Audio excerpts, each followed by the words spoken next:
L'ambiance dans le Millennium Stadium de Cardiff pour ce match du RBS 6 Nations disputé un vendredi soir était intense et électrique. Et malgré le toit ouvert, le niveau sonore dans le stade était assourdissant. Le spectacle pyrotechnique d'avant-match ajoutant à l'atmosphère alors que les équipes se préparaient à entrer sur le terrain. Après un léger retard, les deux équipes hésitaient à bouger avant que ne sortent finalement les visiteurs avec Chris Robshaw en chef de file. L'équipe d'Angleterre comptait 5 joueurs effectuant leur début dans le tournoi. L'homme en forme du moment, le centre de Bath Jonathan Joseph, associé au centre à Luther Burrell. Le pilier gauche Dan Cole était titularisé pour la première fois sur la scène internationale depuis presque un an après s'être remis d'une blessure au cou. Exceptionnellement, Warren Gatland a annoncé son 15 de départ le lundi précédant la rencontre avec 2 changements par rapport à l'équipe victorieuse de l'Afrique du Sud en novembre dernier. L'expérimenté George North reprenant son poste à l'aile et Richard Herbert au talonnage. Le capitaine Sam Warburton célébrant quant à lui sa 50e sélection.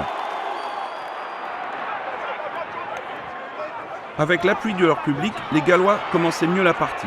Johnny May était sanctionné par l'arbitre Jérôme Garcès pour ne pas s'être écarté du plaquage.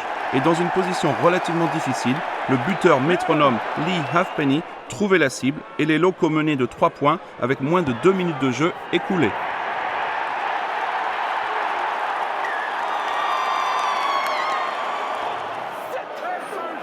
Puis, peu de temps après, alors que la mêlée anglaise semblait avoir pris le dessus sur le pack adverse, le numéro 8, Tulupe Falatau, réagissait vite en fond de mêlée et prenait la défense anglaise en défaut avant de passer parfaitement le ballon dans l'espace à Rhys Webb, qui n'avait plus qu'à franchir la ligne pour inscrire le premier essai du match.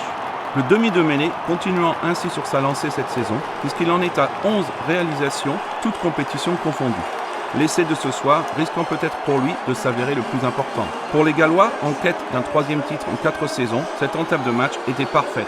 Et l'arrière Halfpenny passait la transformation et le tableau d'affichage indiquait à la 10e minute 10-0 pour les locaux.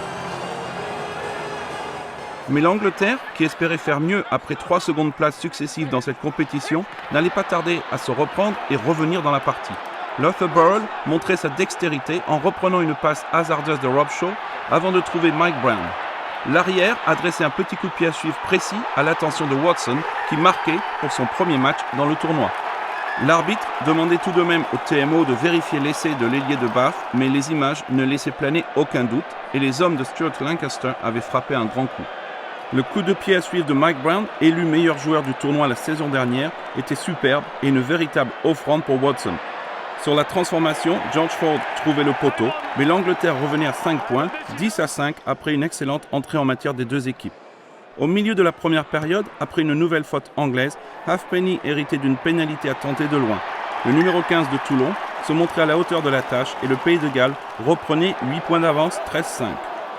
Les visiteurs revenaient ensuite au score par l'intermédiaire d'une pénalité réussie par le demi d'ouverture George Ford, 13-8 au tableau d'affichage.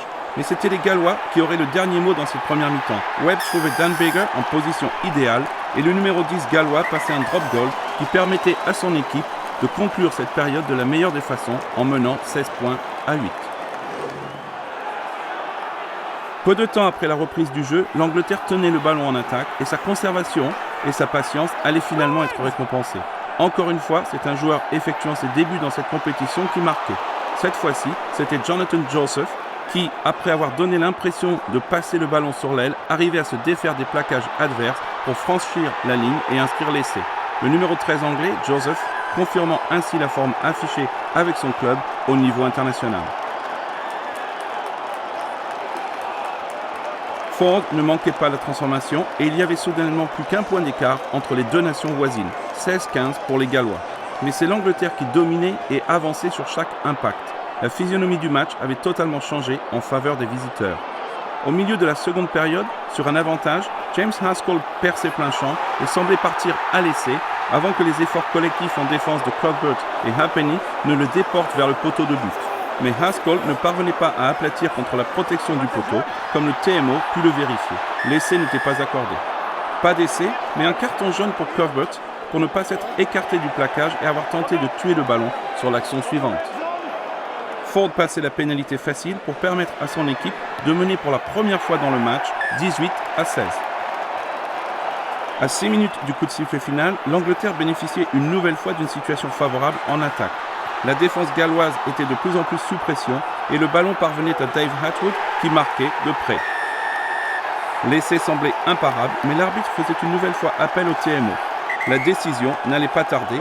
Obstruction du remplaçant Nick Easter sur Dan Biggar lors de l'action menant à l'essai. Essai refusé.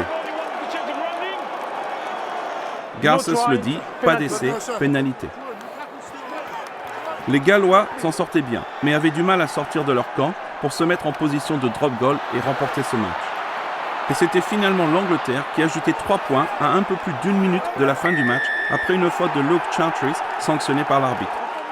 Ford gardait son sang-froid et le ballon passait entre les poteaux, donnant aux Anglais une avance de 5 points, 21-16, alors qu'il ne restait qu'une poignée de secondes à jouer.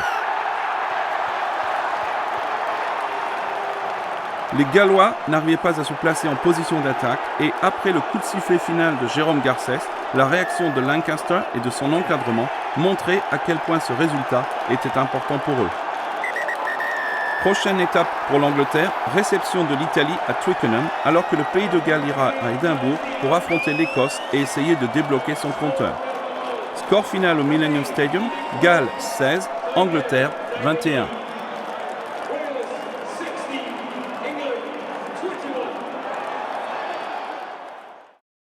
Thanks for watching and please subscribe to the RBS Six Nations YouTube channel.